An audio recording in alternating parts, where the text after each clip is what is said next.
पतिव्रता होना आश्चर्य है। राक्षसों के यहां कभी भी कुछ अच्छा होना आश्चर्य है। विचार करने लगे कि लंका निशिचर निकर निवासा, लंका निशिचर निकर निवासा, यहाँ कहाँ सज्जन करवासा। लंका निशिचर निकर निवासा, यहाँ कहाँ सज्जन करवासा। निकर माने होता समूह, एक दो को निकर नहीं कहते, सबको समूह को निकर कहते हैं। क्योंकि हनुमान जी ने प्रवेश किया तो यही देखा, मंदिर मंदिर, एक एक घर देख डाला उन्हें कोई अच्छा आदमी नहीं मिला। कहीं योद्धा मिले, कहीं स्त्रियां मदपान करते हुए मिली, पुरुष मदपान करते मिले, कई जगह पर योद्धा अखाड़ा में लड़ते हुए मिले, और जहां ऐसा होगा वहां सज्जन। लंका निशिचर, लंका में राक्षस के अतिरिक्त कोई होता ही नहीं, मैंने देखा ही नहीं। और जहाँ का राजा अधर्मी होता है वहाँ की प्रजा कभी सत्यवान नहीं हो सकती, प्रजा सत्यवती नहीं हो सकती।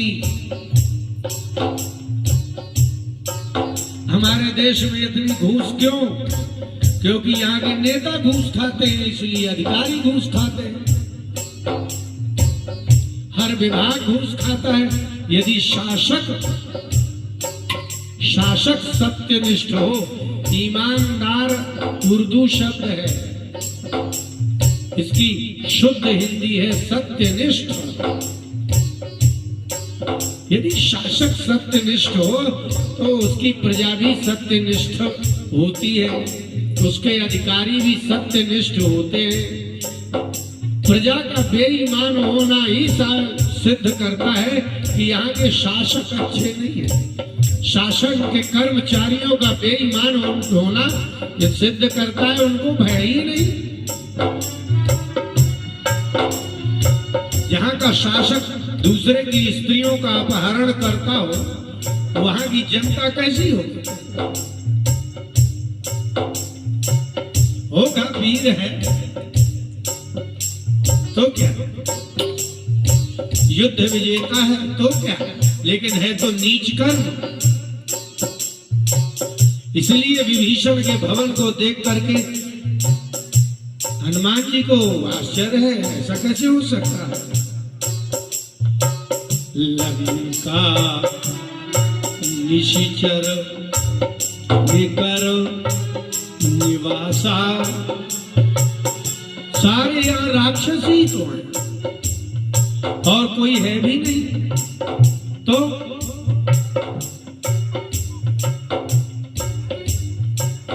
यहाँ कहाँ सज्जन करवासा, ओ यहाँ कहाँ सज्जन करवासा। यह तो पाखंड है, पाखंड में भी ऐसा होता है। आपका घर अच्छा दिखाई दे रहा है, तिलक लगाए हैं, वेशभूषा किए हुए हैं, तो पाखंड में भी भगवान के भक्त जैसा ही होता है। उसमें क्या है? आप किसी भी दुकानदार के यहाँ चले जाओ, अगरबत्ती भी करते हैं, आरती भी करते हैं, ब्राह्मणों से पूजा भी करते हैं, और तेल में मिलावट, घी में मिलावट, किसमें मिलावट नहीं करते हो। इसलिए धर्म में अधर्म का स्वरूप नहीं है, लेकिन अधर्म में धर्म का स्वरूप होता है। अधर्म ही धर्म का स्वरूप धारण करता है। धर्म कभी अधर्म का स्वरूप धारण कर ही नहीं सकता। कोई विद्वान ब्राह्मण अपने अधर्म में स्थित होकर के मदिरा पान करके और नगर से निकल कर सम्मान प्राप्त नहीं कर सकता, लेकिन कोई शराबी चाहे तो ब्राह्मण जैसा तिलक लगा के शिखा बंधन करके लोगों को भ्रम पैदा कर सकता है। ये बहुत अच्छे विद्वान है। इसलिए अधर्म धर्म का वेश धारण करता है, असत्य सत्य का स्वरूप धारण करता है। किंतु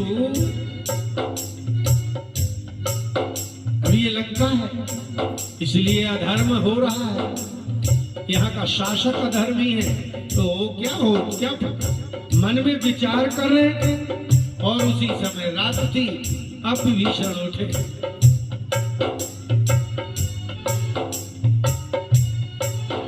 विभीषण का उठने का ढंग लिखा,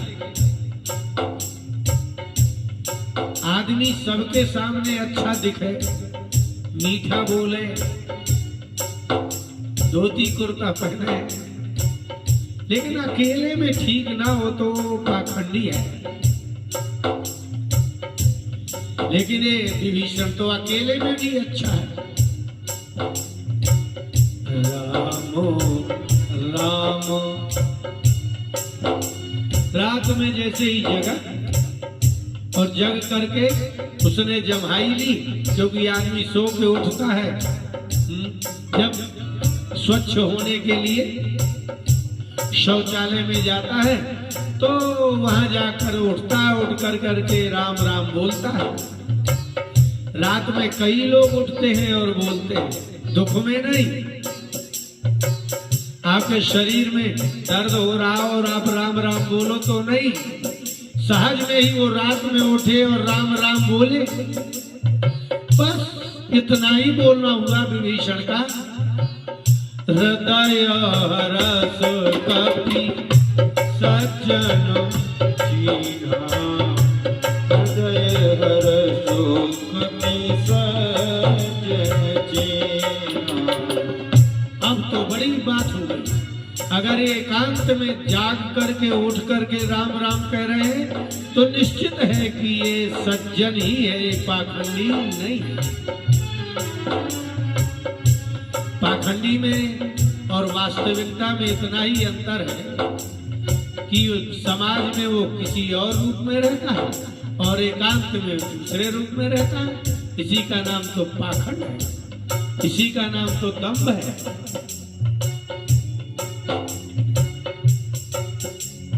श्रीमद् भगवद गीता के अदम्भित्व का अर्थ करते हुए भगवान रामानुजाचार्य जी ने कहा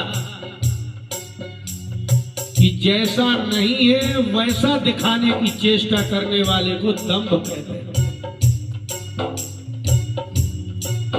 और विभीषण के समीप में कोई व्यक्ति नहीं है, इसलिए राम राम कह करके क्या बताना चाहते थे, कुछ नहीं। तो मन में ठाना, यही सन इसके साथ, ये भाषा है संस्कृत में और रामचरितमानस में बहुत अंतर है। संस्कृत एक जैसी भाषा है, उसमें संसार की भाषा नहीं लिखी, एक जैसी भाषा लिखी है। लेकिन रामचरितमानस में बिहार की भाषा, लोक भाषा का प्रयोग किया।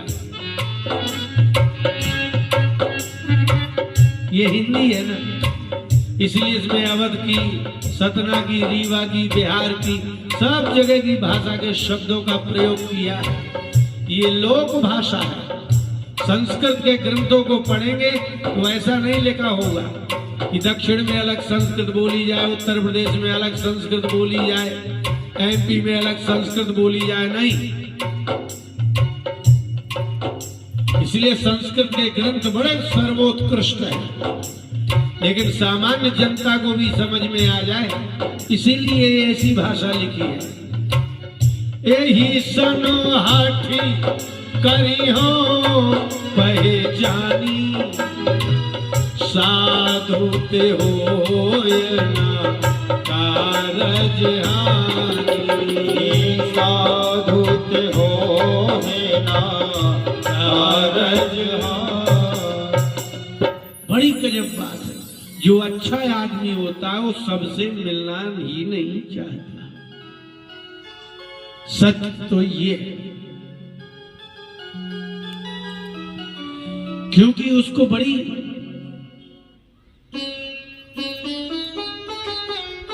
आफत सी लगती है। विभीषण नहीं मिलना चाहते हैं ऐसा नहीं है, लेकिन जो भी व्यक्ति भगवान का भक्त होता है वो वास्तव में किसी से मिलना ही नहीं चाहता। और चाहे ऐसा समझ लीजिए जो वैराग्यवान पुरुष होते हैं उनको जनता अच्छी नहीं लगती है, क्योंकि जनता के लोग भी अच्छे नहीं होते हैं। इसलिए इनको कहना पड़ा कि ऐसन हठ करियो पहचानी, मुझे इसके साथ जबरदस्ती पहचान बनानी। इसका मतलब क्या निकला? इसका तात्पर्य यही है कि कोई इनसे मिलना नहीं चाहता तो भी मिलेंगे।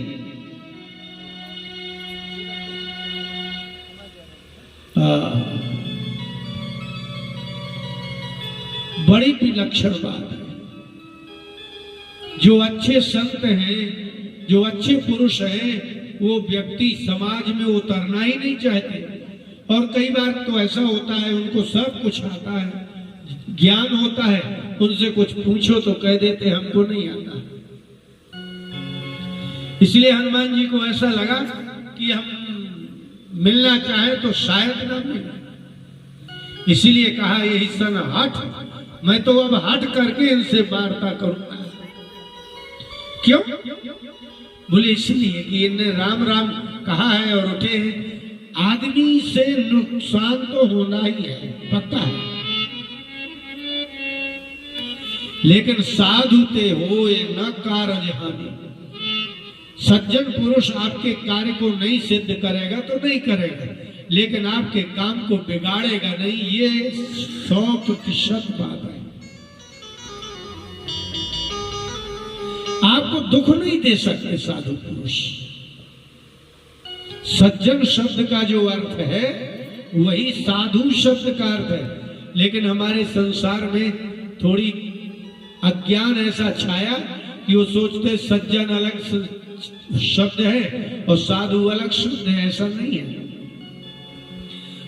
आधी चौपाई में क्या लिखा सुनिए, हृदय हरासी कपि सज्जन चीना। सज्जन शब्द है ना, सत माने होता है सत्य ही, सत्य का आचरण करने वाले जन को सज्जन कहते हैं। और दूसरे में लिखा है साधु ते होए ना कारज हानि, मैं इनसे हट करूंगा। इसका मतलब है जो सज्जन है वही साधु है। और आप लोग सोचते हैं जो लाल कपड़ा पहनता है वो साधु है, नहीं, वो तो सज्जन और साधु पुरुष के वेशभूषा है।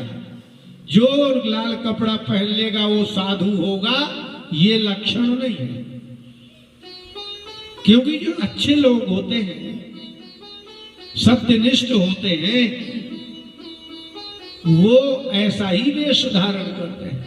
महात्माओं ने गेरुआ वस्त्र धारण किया, श्वेत वस्त्र धारण किया, पीतांबर धारण किया और कम किया। इसलिए जो भी व्यक्ति वस्त्र वेशभूषा धारण करता है वो साधु पुरुष होगा, ये सत्य नहीं है। किंतु जो सज्जन होगा, साधु पुरुष होगा, उसकी वेशभूषा तो सादगी की ही होगी, ये सत्य है। अब क्या करें? ये तो ठीक है, ये सज्जन ही है, लेकिन फिर भी शत्रु पक्ष है, शत्रु की नगरी है। हनुमान जी ने विचार किया कि यदि कुछ श्रद्धा होगी तो ब्राह्मण पर ही होगी।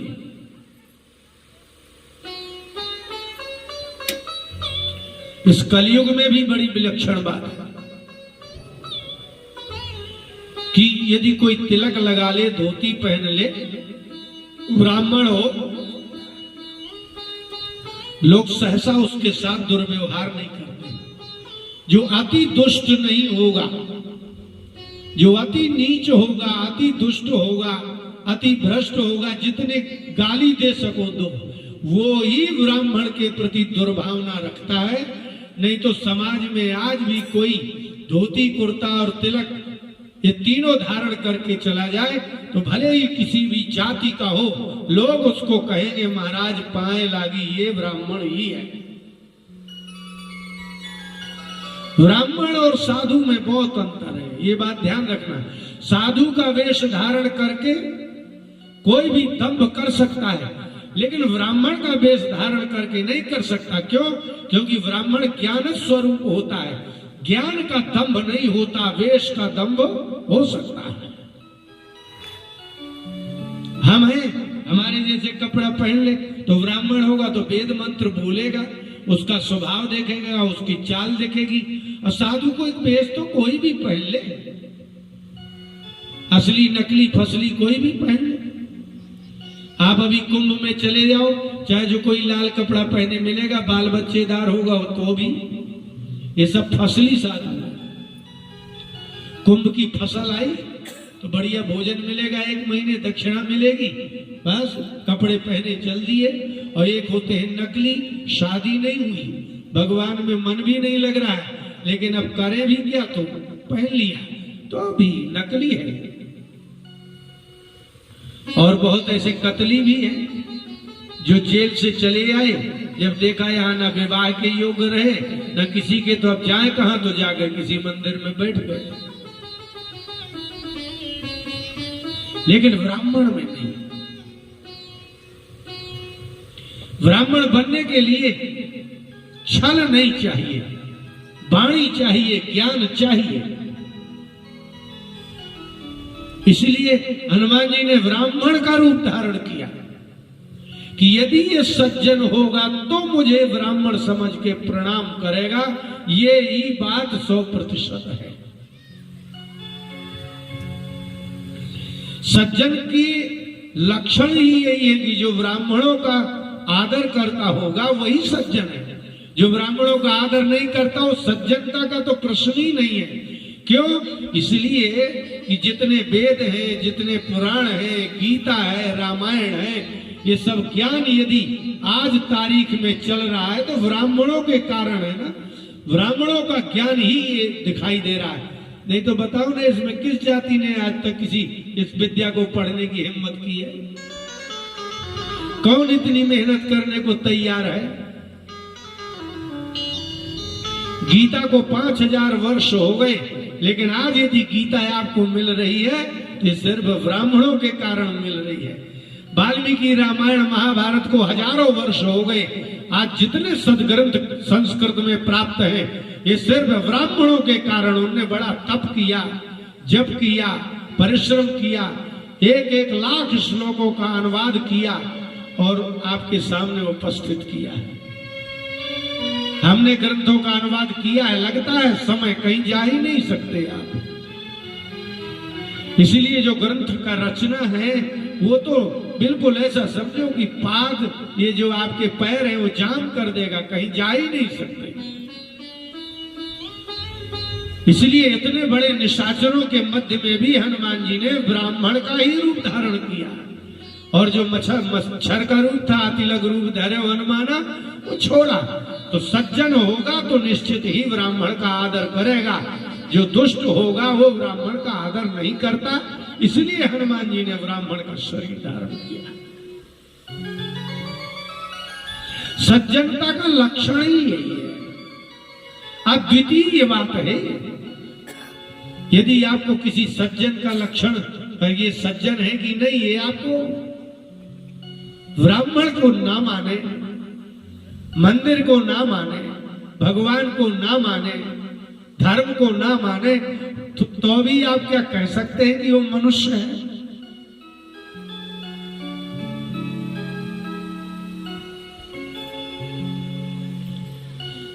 अगर आपसे कहा जाए, यहां तो बहुत पढ़े लिखे लोग बैठे, बताइए आप मनुष्य का क्या लक्षण है? आपके पास क्या है? उसका मानक क्या है? क्या माप यंत्र है आपके पास कि ये मनुष्य जाति कहलाती है? मनुष्य जाति गाय के, पशु के, पक्षी के सबके लक्षण होते हैं, क्या मनुष्य का लक्षण नहीं होता? होता है। इसलिए अच्छा, अगर वार्ता भी हो जाएगी तो हनुमान जी ऐसे नहीं है, उन्होंने, उनके गुरु सूर्य हैं, उन्होंने अनेक बार व्याकरण शास्त्र का अध्ययन किया है। ये वाल्मीकि रामायण के सुंदरकांड के पहले भगवान राम जब मिलते हैं हनुमान जी को, तो वो कहते हैं कि संस्कृत में ही वार्ता हुई।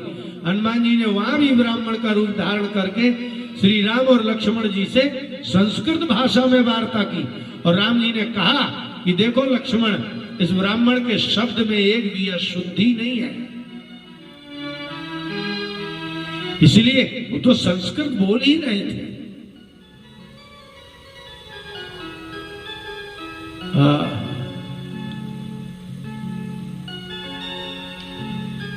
और जब ब्राह्मण का रूप धारण किया और कुछ बोला, हनुमान जी ने कुछ बोला, राम राम बोला है किसने? विभीषण ने। लेकिन विप्र रूप धरी बचन सुनाए, विप्र रूप धरी बचन सुनाए। क्या बोले? नहीं कहा। सुनत विभीषण उठे कहाँ आए, सुनत विभीषण उठत आए। विभीषण उठे थे, राम राम बोले और शौचालय में गए और हाथ पैर धो करके आए। जैसे ही गए वैसे ही राम, हनुमान जी ने भी ब्राह्मण का वेश धारण करके कुछ बोला। कुछ बोला क्या? इनने भी राम राम कह दिया। तो जैसे विभीषण जी के राम राम को सुन के हनुमान जी के हृदय में प्रसन्नता हुई, ऐसे ही विभीषण ने जैसे ही राम राम सुना, लौट करके आए। सुनते ही, सुनत माने सुनते ही, और ये रात्रि का समय है। सुनते ही विभीषण उठे, इसका मतलब बैठ गए थे। भाई आदमी सो रहा है, शैया में जाकर के हाथ पैर धो करके जब बैठ गए, तब राम राम हनुमान जी ने बोला। तो सुने तो आए और किवाड़ खोले।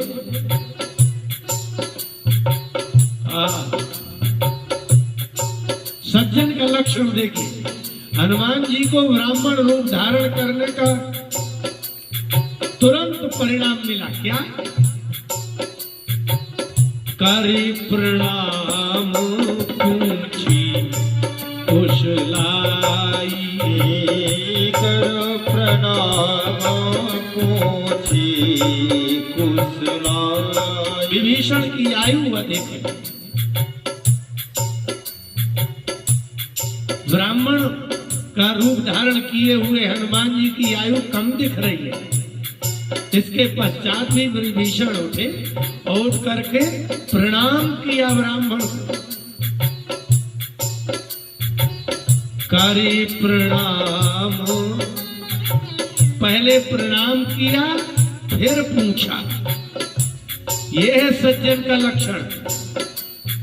अगर कहीं ब्राह्मण मिल जाए तो आप ये मत पूछो कहां से आ रहे हैं, ऐसा नहीं।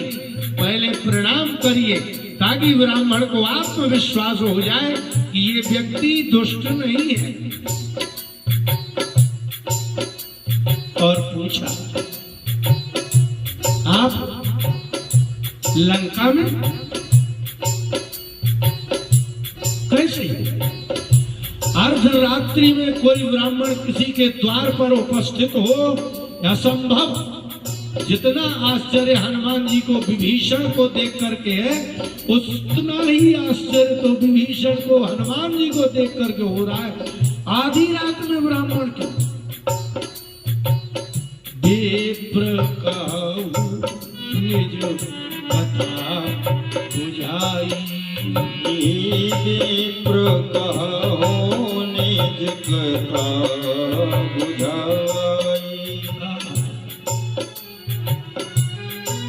कथा शब्द भगवान के लिए उपयोग होता है,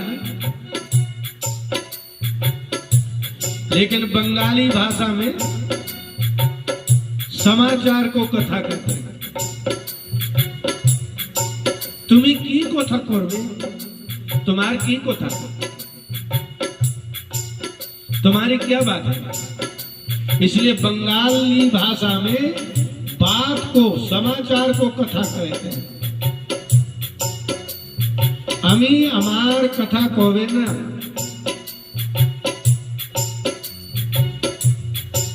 हमार स्वभाव अच्छे, ये हमारा स्वभाव, हम अपनी कथा नहीं बताते, इसलिए बंगाली भाषा का कथा है ये। विप्र कहु निज कथा बुझाई। और बूझना, ये गोरखपुर, यहाँ ये भोजपुरी का शब्द है। हमने के बतावा ना, हमने के बुझाता बताई।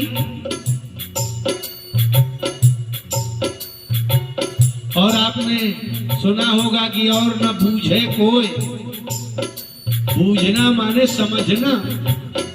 विप्र कहु निज कथा। आप अपनी अर्धरात्रि 12 बजे लंका जैसी नगरी में मेरे द्वार में क्यों, आप अपने कारण बताइए। ये है अपनी कथा बुझाना माने। और आपके यहाँ बुझाना माने क्या है? दिया अब बुझने वाला है। आपके यहाँ खत्म होने को बुझाना कहते हैं।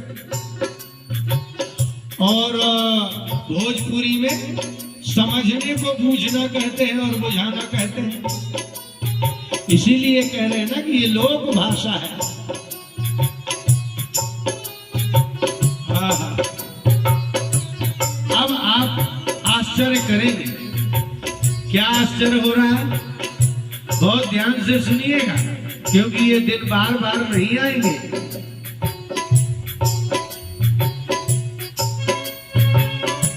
हनुमान जी को इसलिए संदेह हुआ क्योंकि लंका में निशाचर है, इसलिए उनको लगा कि यहाँ सज्जन नहीं हो सकता। लेकिन विभीषण को संदेह नहीं। विभीषण ने ये नहीं कहा कि तुम कोई देवता तो नहीं हो, ब्राह्मण का कपड़ वेश धारण करके लंका में तुम कोई समाचार लेने आ गए हो। क्योंकि रावण का देवताओं से युद्ध होता है, शत्रुता है, तो ऐसा नहीं कहा विभीषण। विभीषण ने कहा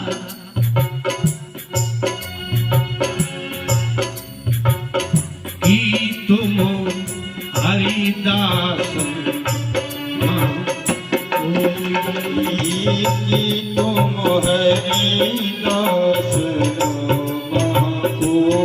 सज्जन व्यक्ति कपट नहीं समझता, इसलिए तो लोग उसको ठग लेते हैं। इसलिए पाखंडी दंभी वेशभूषा बना करके सज्जन को ठग लेते हैं। विभीषण ने कहा मुझे ऐसा लगता है कि आप कोई भगवान के भक्त हैं, कोई संदेह।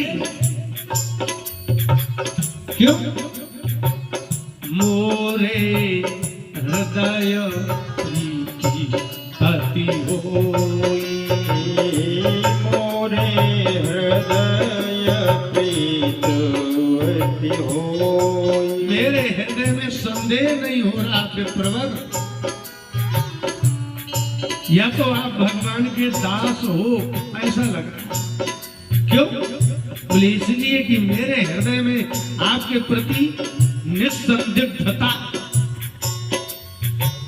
संदेह नहीं हो रहा, प्रेम हो रहा, प्रसन्नता हो रही है। कि तुम राम दीन अनुरागी, कि तुम राम दीन अनुरागी, आयहु मोहि करन बड़ भागी। आयहु मोहि करन बड़ भागी। इनने गजब बात कही। आप भगवान के दास हैं, अथवा ऐसा कहें कि तुम राम दीन अनुरागी,